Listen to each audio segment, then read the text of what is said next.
Hello everybody, this is Brian O'Haron. I'm hoping we have a very interesting show tonight. It's kind of hard to beat some of the other ones. We got a lot of very good feedback. Over the last few years, the town has muffed in one way or another an opportunity to eventually bring a large amount of additional profitable recurring tax revenue to the town of Winchester. And I'm sure that would be to the delight of the taxpayers and to the people in town who need the money. Most organizations in town were in favor of the projects, except a small number of Democrats, not all the Democrats, probably 10% of them, and their supporters, led by the current mayor. The delay in receiving the beginnings of this recurring revenue is now very seriously hurting the town. We need the money. And we don't have any other options for gaining a great deal of additional profitable recurring tax revenue at this time. Matter of fact, the revenue plan, as you know, is a blank sheet. Presently, the Democrats, led by the current mayor, are now in control of all three boards in town involved in the future of your children's education. The Board of Selectmen, the Board of Finance, and, as far as I know, the Gilbert School Board. The future of the school system is in jeopardy because the Democrats can't seem to solve the long-standing problems even when they are in control, which they are now. I mentioned these problems in my green paper in June of 2006. That's available in the town hall. These problems were reported by all my forefathers here in this town. Some of them are still around, some aren't. And it's always been a real problem on how to resolve the problems in our education system, mainly the financial problems, but there's also concern about the test scores. So, in the absence of leadership from the Democratic Party, the Republican selectmen and one or two of the Democrat selectmen,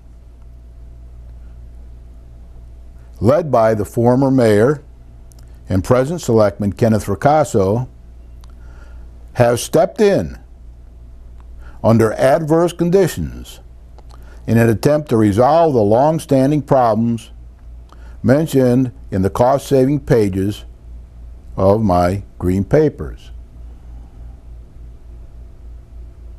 They were submitted to the Board of Selectmen and promptly ignored. I actually went to the Democratic Party and explained the papers to them, and it was an interesting meeting, to say the least.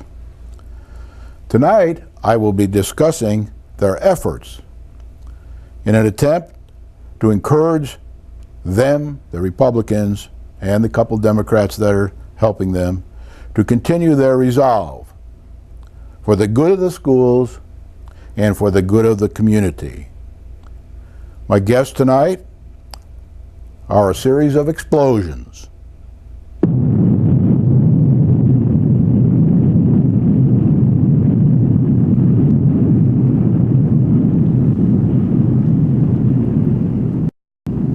Things are exploding around our leadership in the town of Winchester.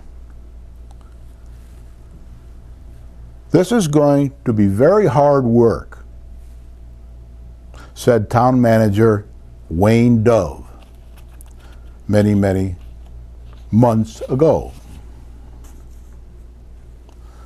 During last week's selectmen meeting, the town manager announced that the Gilbert superintendent has produced an estimate, and I have a copy of that from the superintendent, of $2.2 $1.25 million in savings, plus any additional savings from the K through 8 budget. We haven't got those copy of those yet, so we don't know what they are, as a result of a possible 7th and 8th grade move to Gilbert from Pearson. This potential savings could amount to quite a bit of money. It could be a lot, as closing a school may save a considerable amount of money, perhaps another million or two. The town manager also mentions once again that eliminating duplication would save even more for the town and the schools. Now, if we just take a guess here and say that perhaps the K through 8 can come up with $1 million or $1.5 million in savings, that would bring the total up to, $3.5 million or so. It's a lot of mills. That's about 4 mills.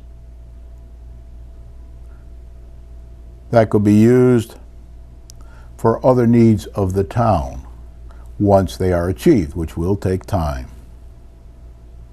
I will now show you a clip from the selectmen meeting last week of the town manager giving his report. The educational meetings on the savings for moving 7 and 8 to Gilbert were delayed. Blaze is now supposed to be analyzing the work that Gilbert did, where they identified approximately $2.5 million out of that savings out of that move. Blaze is now assuring us that by Wednesday he will have his analysis done. And he is also supposed to identify which school and what kind of savings would come from closing down a school. And remember, we will then have to also look at the other savings we can get by centralization of functions. But suffice it to say that this task force is losing momentum because we're waiting on this information, and in the interim, nothing is happening. Now, I believe, Candy, that you're going... Yeah. Thank you, Town Manager. That's a summary. We'll be talking more about that tonight. Now, we'll start kind of at the beginning for those who aren't paying as close attention to this as I am or other people are. And I'm just going to summarize here the problems with our schools. We've had programs about it in the past for those who watch regularly. But number one, public school costs are escalating and not comparable with many school costs in other towns. That's a big concern for our town. We're losing students and our cost per student is rising, as well as other costs. I was at a meeting the other night, Board of Education, where one of the people in the audience said that our costs have been raising every year over the last 3 or 4 years. Number two, the public school costs escalating and not comparable. Well, I'm sorry. That's number one. I'm going about to repeat that, so we'll go on to number two. Number two is the difficulties dealing with a Gilbert semi-private high school. Most people have heard one version or another. If you bring it up to anybody in town, you can start an argument pretty easily because there's a lot of concern about dealing with Gilbert, the semi-private school. Some people think they have a bit of a haughty reputation. Some people think they're the greatest thing that ever happened to the town. Somewhere in between probably lies the truth. But they do have a reputation over the years of being a good school, and they also are now very expensive because students are dropping out and the test scores are not exemplary. Number three, the K through 8 cost, serious cost overruns and potential serious cost overruns are a very serious problem for us. they overran their fiscal 9-10 budget by somewhere in the neighborhood of $425,000, perhaps more. I think I'm going to touch on that again later. And then there are the problem test scores, which I won't be dealing with too much tonight, but all of this that's happening in town is hopefully going to try to improve those test scores as well in the process. So now I'm going to do a bit of a rewind here. After being confronted with major school cost overruns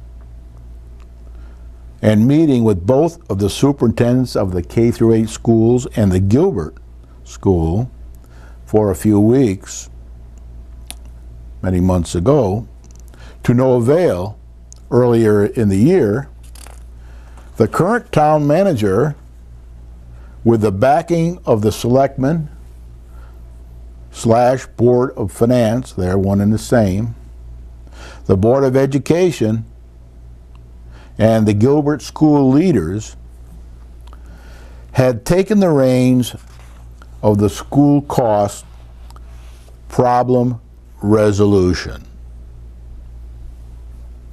And that's mostly what we'll be talking about tonight. The town manager has always been quoted as saying that there may be as much as $2 to $5 million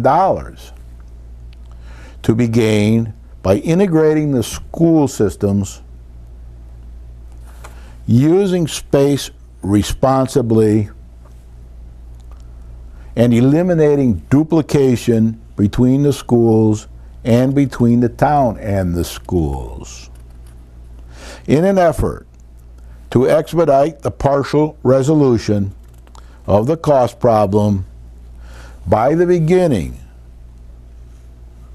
of the 2011-2012 school year. Some people, mainly the Republicans, wanted that to happen quicker. They wanted to try it a year or so ago. They wanted to try it for this year. And as usual in this kind of bureaucracy we live in here, things get dragged out to the next year and the next year and the next year because everyone wants to do a better plan, consider more options, same kind of like what's going on in the planning section of our town, economic development. The town manager constructed a timetable for the beginning of the 2011-2012 school year. I've showed this to you before. We'll go through it again. Number one, establish a K-12 governance model for the town by October 2010. That's just a few days away. The second objective was to get the staffing in place by December of 2010 for whichever governance model they selected. Get the financials in place by March 2011. That's a very important one. They're even talking about establishing a joint finance committee between the schools and the town and the Board of Education. So financials are very, very important here because most people, including myself, feel they are out of control. We've got 4 schools with enough children for 3 schools, and the children are leaving the schools faster than they're joining. Facilities should be organized for any move by April 2011, so they can be ready for the next school year. And have the move ready by June. Gives them plenty of slack time should they slip a few weeks here or there. So again, I want to remind you that the town manager has always said, and we all know this, anybody who's dealt with this problem over the years knows that this is going to be really hard work. I got that quote from the Republican American, Waterbury Republican American, when it was first published, when he mentioned it in a meeting. Now, at the time he said that and established these objectives, some members of the prior and current Board of Education had been in the process of conducting a search of other high schools in the area in quest of a more cost-effective answer to our escalating education costs. A lot of that work was done in preparation for the existing one-year contract with Gilbert. Gilbert wasn't involved in this quest. And this was done in the months leading up to preparation for a big hodgy-bodgy about the contract. Should it be 10 years or 1 year? Should we have these conditions or those conditions? This was done during all of that discussion. And it was done mainly by sympathizers of the fraction of the Democratic Party that the current mayor kind of leads with her supporters. As a result of the town manager initiative, the Board of Education voted 4-3 in favor of postponing the ongoing study of alternatives to the Gilbert High School until October 2010, a few more days, to give the town manager and other leaders time to work on a model for a K-12 system for the town of Winchester, where everyone worked harmoniously together towards the beneficial education of the children in this community. A few meetings were held by various committees assigned to work on the first deadline. I went to at least one of them, maybe two. The governance deadline. That was the first deadline on the town manager's list. He was trying to determine where we're going, where are we heading, before we started to consider how we were going to get there. After this, a governance deadline is agreed, then the governance position is agreed, we'll then start to work on the methods and objectives to attain it by the 1st of September, the beginning of next school year, whatever date that is. With pushback and delaying tactics from the mayor, in my opinion, and other Democrats, in my opinion, but not all, one or two of the Democrats are in favor of working harmoniously with these people. Attention was soon diverted. I was at a meeting and I saw the attention diverted from governance to the question, will moving 7th and 8th grades to Gilbert's empty space really save money? Now remember, the town manager has been saying this is going to save us $2 to $5 million. So a lot of it's recurring. In the budget for the next 5 years, $2 million per school for the 3 schools for upgrading, and maintenance type activities. $2 million a year for 5 years.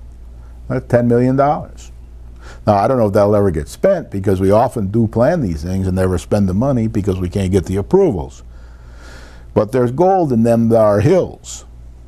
And the town manager has said this all along, and you just heard him mention it at the clip I just played. Now, the town manager, the Republican selectmen, and at least one Democrat, maybe two, were contending that we should try to save this money, and that we probably should be moving faster with our efforts. As you heard the town manager say, they come to a bit of a stall recently. A committee of town leaders was established to come up with a financial savings straw man. While this was happening, meanwhile, the K through 8 cost information availability was getting worse. And a few things happened. I've done programs on this, and I don't have time to go into it all tonight, but it's very difficult for the Board of Education and the town to get correct information in a timely manner from the K through 8 management. Superintendent, now he's got his share of problems. He's had 4 controllers in the last 4 years. And they got 2 different computer systems that don't match up and aren't always updated, it seems. And right now he doesn't even have a financial director. So the K through 8 financial activities seem to be imploding. And we'll be dealing a bit with that later on in the program. So, meanwhile, the K through 8 cost information availability to the town and to the Board of Education was getting worse, and a few things happened. There was a lot of frustration when the selectmen in the Finance Board and in the Board of Education and in the Gilbert School Management and in the K through 8 management. After writing a letter to the state education leader and receiving an innocuous reply, you're to blame for some things, the schools are to blame for some things, that kind of thing, and you should get together and resolve your problems locally, was kind of what the answer was. There is a letter, you can get a copy of it, it's in the public domain. The Republican town leader, Selectman Fracasso,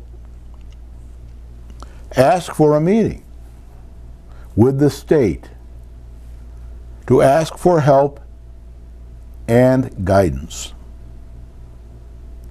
Fracasso continued to point out the inaccuracies at all the selectmen meetings in the overspend numbers and backup information when they could be received. But one of his biggest arguments was they don't seem to be received by the town financial director. And I know personally that he talks to the financial director once a day about these. Have you or have you not received these numbers? Selectman Fracasso motioned for the Board of Education to remove the K through 8 superintendent of schools, and he motioned at a selectman meeting to ask the chairman of the Board of Education, who he supported in the campaigning for the last election, as did the Democrats. He asked for that chairman of the Board of Education to resign. That's how serious this situation is. These motions were approved by the Board of Selectmen.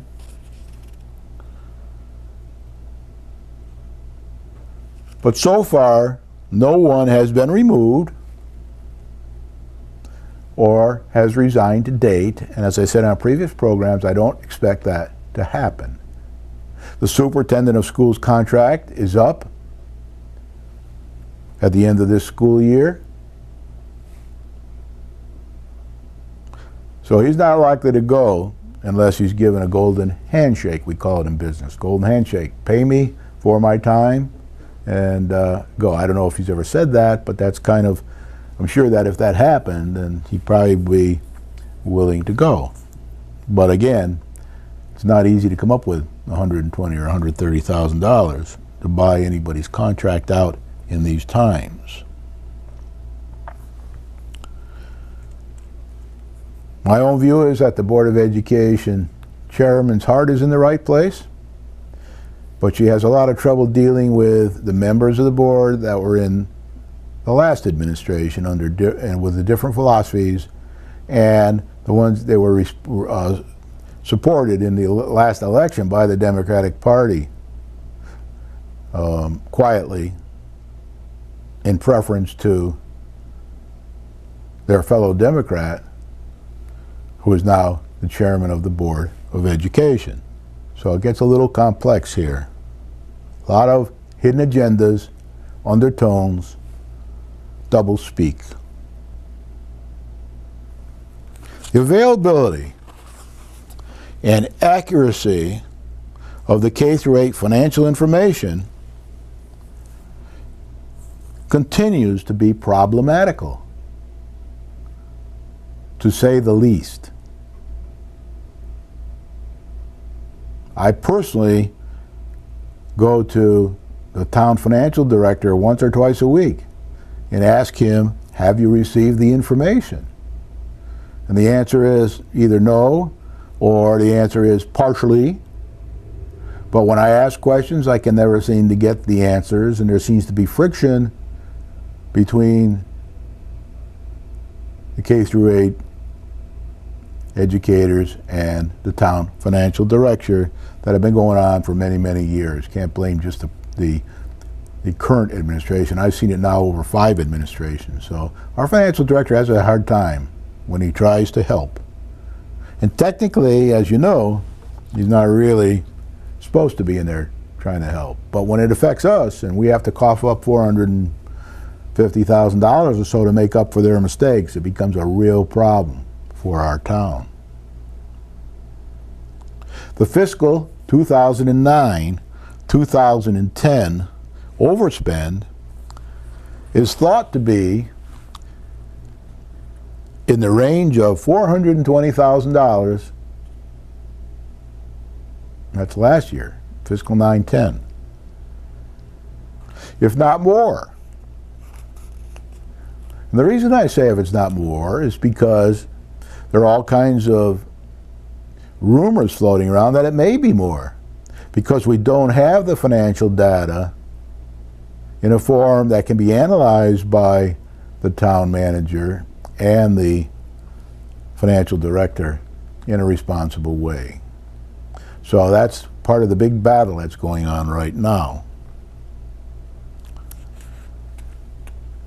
Now, surprise, surprise, the town does not have the money. We don't have the money. It will have to come one way or another from the taxpayers.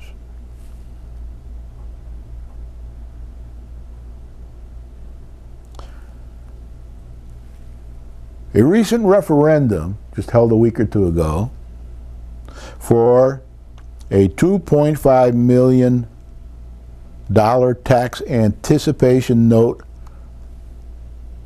borrowing approval that would be used, if necessary, for over the next year, especially around tax receipt times, was denied by the voters.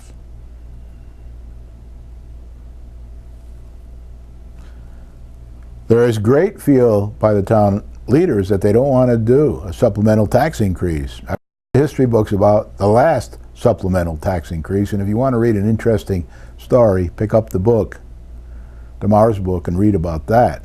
Happened, I think, in the 80s, somewhere in that neck of the woods.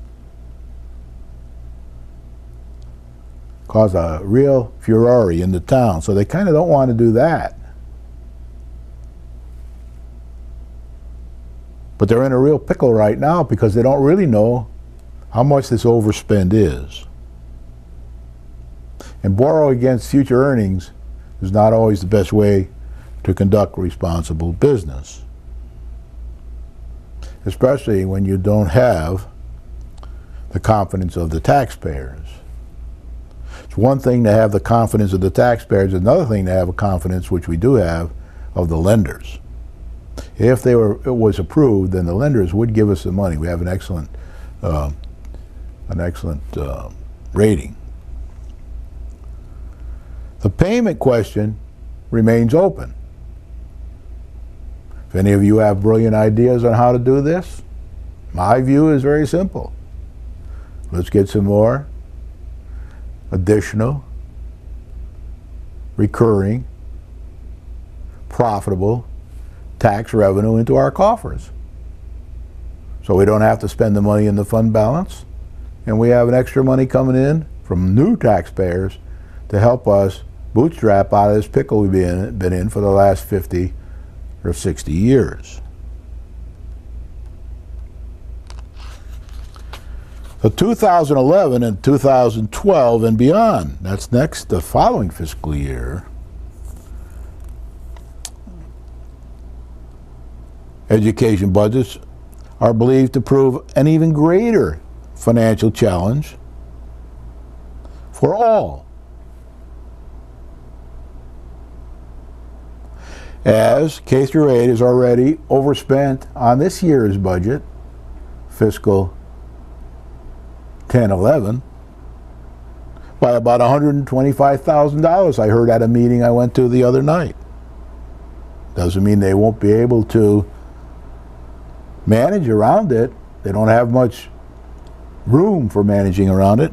And if you multiply that by 4, you're up to $500,000 of a possible overspend for this fiscal year, in addition to the $500,000 or so in overspend for the last fiscal year, no matter who's to blame.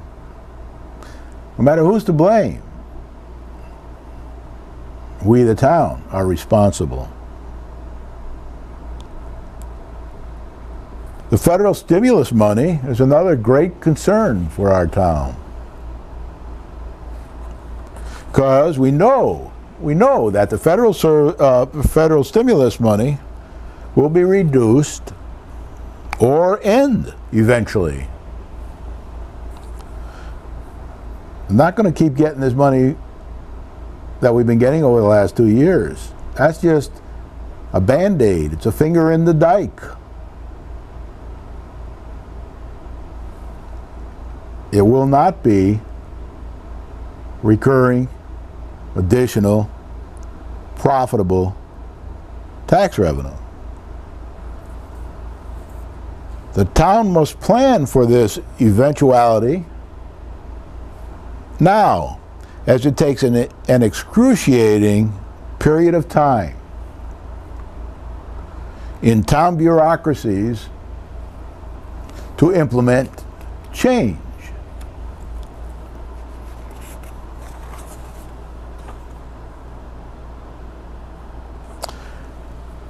This is going to be very hard work, said the town manager, Wayne Dove. Wait a minute, I think I hear an explosion.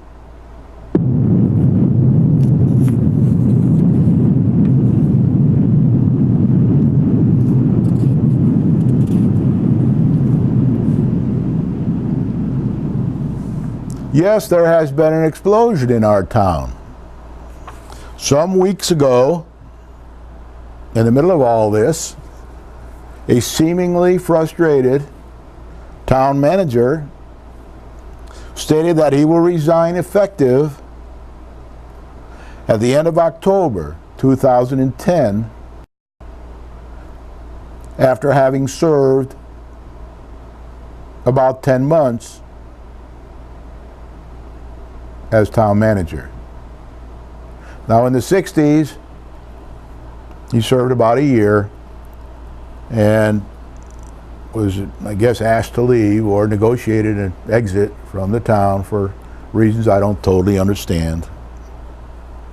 But if you saw my Superman program, you kind of might get an idea of how tough it is for a town manager in this town. He gave no reason, which adds to the confusion and speculation. When that explosion was heard throughout the town, and it did come as an explosion, the Democrats, that minority that's in control of the Democratic Party right now, house of cards began to collapse. The man that they thought would provide us with the knowledge and expertise to resolve many of our problems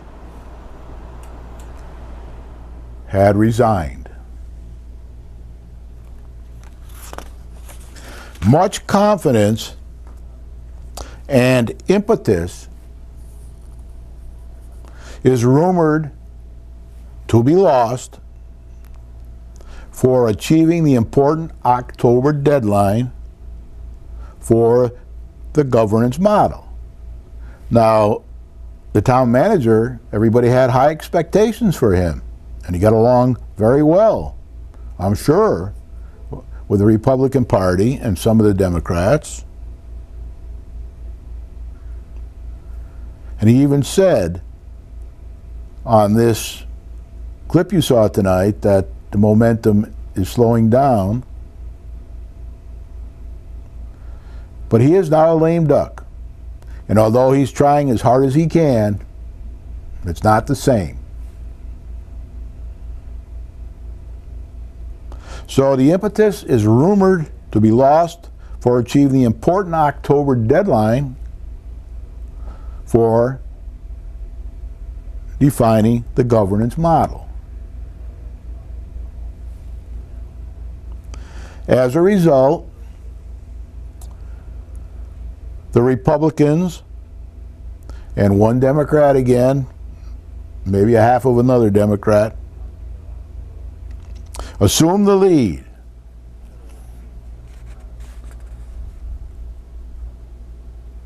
in trying to get this school integration, K through 12, for the town of Winchester, resolved by getting a sense of urgency back into the governance model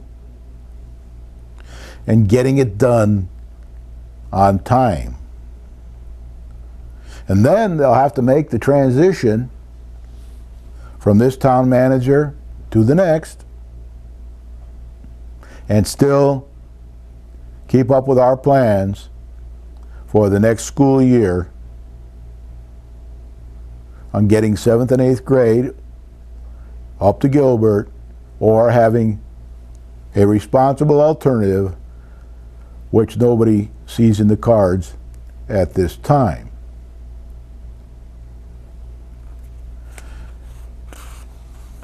It recently emerged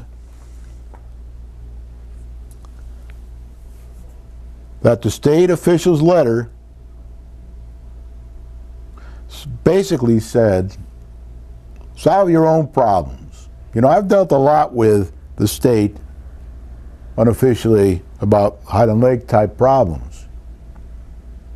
And they always say they should be resolved locally within your town. Problem is, a lot of the town problems are hard to solve locally because we don't have the money. The state official's letter also said there's enough blame to go around, but the time for blame must stop. And I was going to play another explosion right now, but I'm not sure. There it goes. Because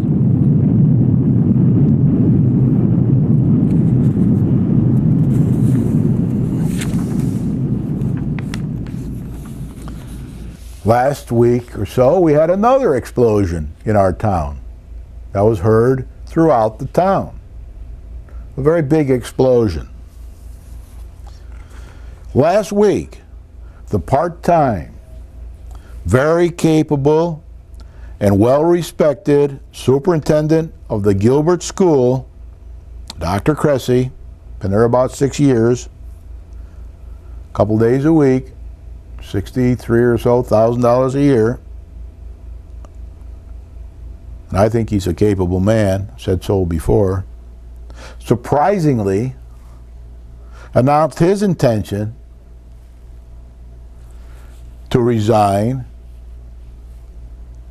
at the end of the 2010-2011 school year. So now we've got the superintendent of K through 8 leaving at the end of the school year. Kind of a lame duck. When you know you're leaving and you're under siege by the town and the taxpayers and residents, etc. We have the town manager leaving in just another 30 days or so, the end of October. And now we have Dr. Cressy leaving at the end of the school year. Now that presents a problem for us, of course. Terrible problem. Because we have several other leaders that aren't here either. We're only talking about the schools tonight, but in the school system we don't have. Nor can we probably afford, although we'll have to find a way to afford, a finance director. Out of the last 4 years, we've had 2 years or so without a finance director in 65% of our budget area. Board of Education. We don't have a town planner that we need very badly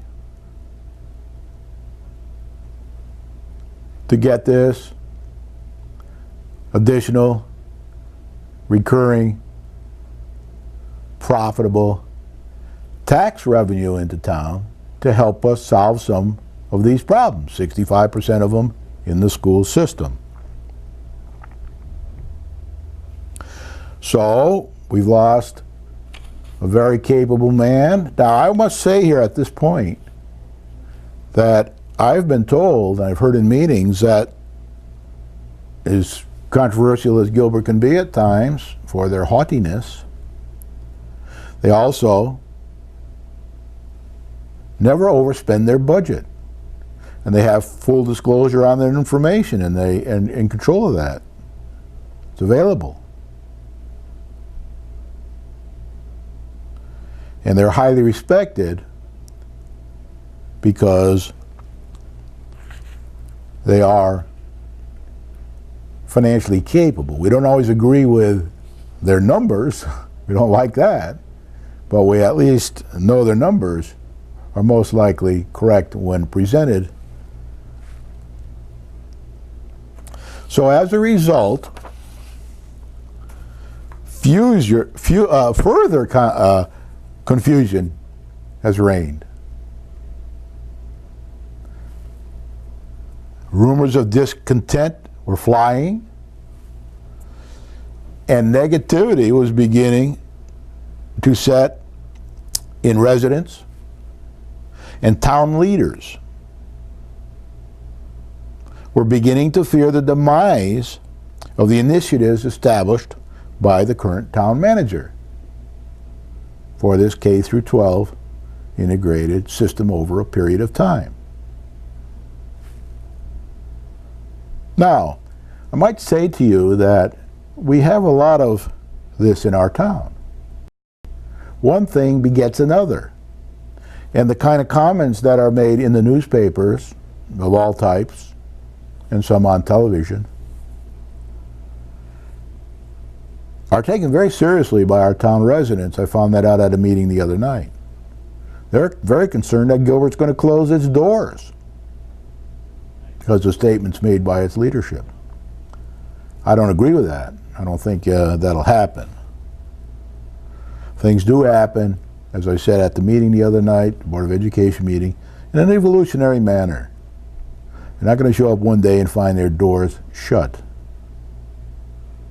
And you're not going to wake up one day and find the town has a perfect solution for K through 12 that can be implemented overnight. There will be evolutionary steps along the way.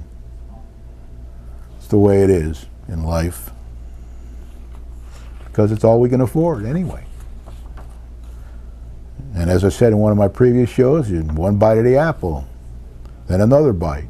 Don't try to swallow the whole apple or watermelon at the same time. This week,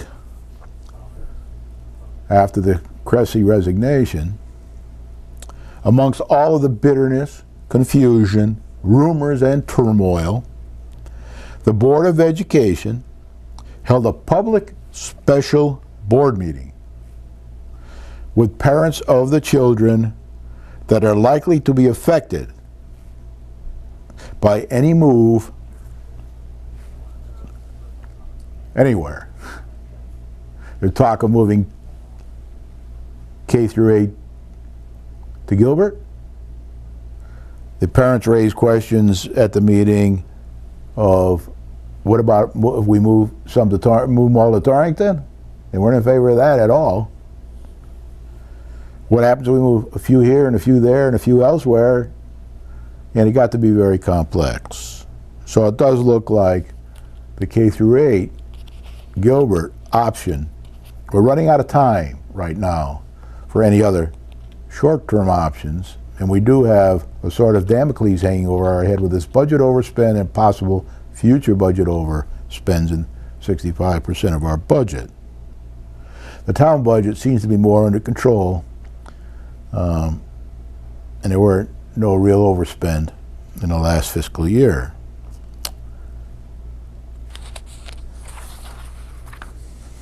Selectmen for Casso, Smith, and Albanesius were in attendance and spoke favorably of the move. The mayor was there for a short time, and as usual, had little to offer. He didn't speak much at all, just answered one simple question. And I've seen her attend these kind of meetings before and not say anything. That's kind of good, because maybe she's listening. But knowing the mayor, as I do over the last 6 or 7 or 8 years, she listens, but then does her own thing. Usually, it's in conformance with her hidden agendas that I believe she has. I may be wrong, but I've heard similar things from other people. The result of the meeting was a resounding support and vote of confidence for moving the 7th and 8th grades to Gilbert, as the parents thought that the move would be good for the town, the children, and was a much better option than going elsewhere. There were children at this meeting as well, students, not many, maybe 5 or 10. And they spoke up at the meeting and answered questions and defended the option. And there was nobody at the meeting who spoke up seriously against moving the 7th and 8th grades by the next school year to Gilbert. These parents have their finger on the pulse. Attention. They know what the reputations are of other schools. Some of the better schools that were possibilities didn't have the room and couldn't accommodate the students. Also, there was no real study done of any one of the options to see what all the problems might be and how they were going to be approached. There wasn't a one-year joint study as the town manager has proposed now for the governance of our schools. A vote on the issue is expected at the next Board of Education regularly scheduled meeting, and I believe, you can check with the school board or the town clerk, I think the meeting's on October 12th, 2010. And that would be in time to make the town manager's original October deadline. Now, it won't be October 1st, it'll be probably 15th by the time they make their decision. If they decide to move 7th and 8th grade, you don't know what kind of explosion is going to happen between now and the 12th of October. You don't know that at all. Anything could happen here. I'll keep you up to date. I'll have a special program if I have to, as I'm doing tonight, because I did go to the meeting on Monday, and I was very impressed with the conduct of the meeting and with all the comments made by everybody and the positive attitude that everybody had and professionalism of the whole thing. Let's hope that an affirmative vote will provide the direction, impetus, and confidence for this worthwhile undertaking. So that meeting is very important because there'll probably be a motion, and if it doesn't get tabled for one reason or another, or if there isn't a quorum there at the meeting for one reason or another, it will probably be voted on one way or the other. And then, with a decision one way or the other, we'll be able to get on with the next step.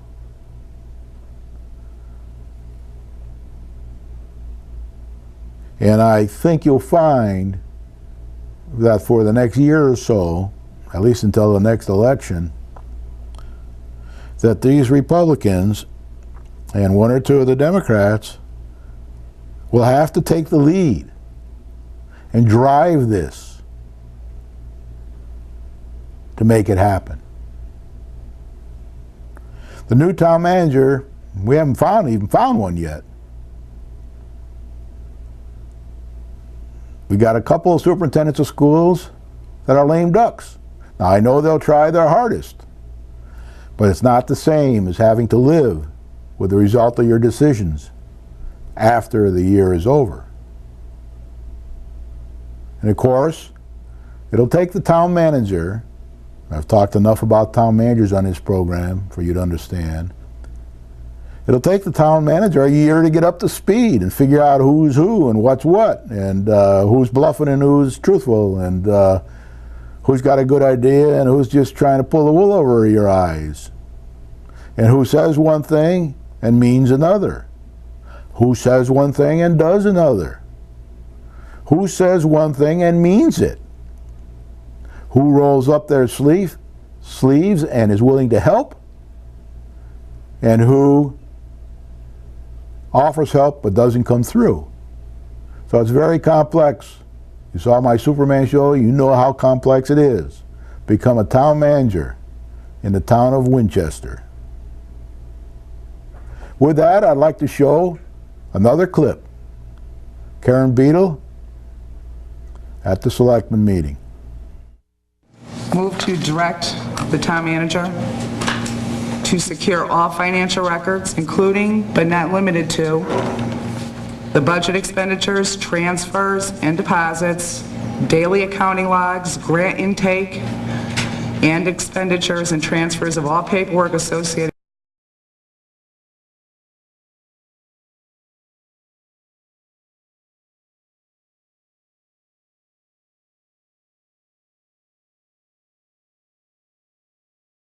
all grant applications pertaining to the 2009-2010 budget and to obtain the same for the 2010-11 budget year.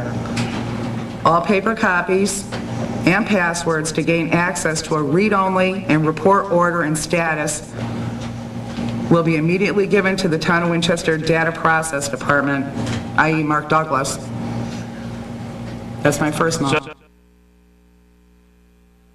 Further, my second motion is further directed that the town manager work in conjunction with the data processing staff, i.e. Mark Douglas, to obtain estimates for a financial system upgrade or a new system that can accommodate the municipal and education budget, thus reducing the risk of delayed financial reporting and over expenditures.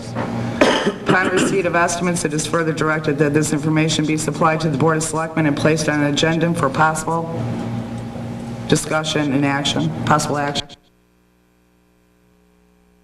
We're making the motions, we're endorsing them, and I guess I can give this to somebody and they can type them up as an FOI request, and it's a sad day in the town of Winchester that I have to FOI the Board of Education to rectify the 09-010 budget so we know how much money we're in the hole. Can you imagine that? We've got the Democrat in charge of the three major groups in this town that are involved in this education problem and could resolve it if they got together and talked to each other. They put the people forward for election. They appointed the people to the various Gilbert board. Most of them are Democrats. They have the power. They're in charge. Why are the Republicans and a couple of the Democrats doing all the heavy lifting here? It makes not much sense to me. So my word is, please, Democrats, and I'm an independent, not a Republican or a Democrat, I'm happy to see a couple of the Democrats pulling the oars in this race, and I hope they succeed.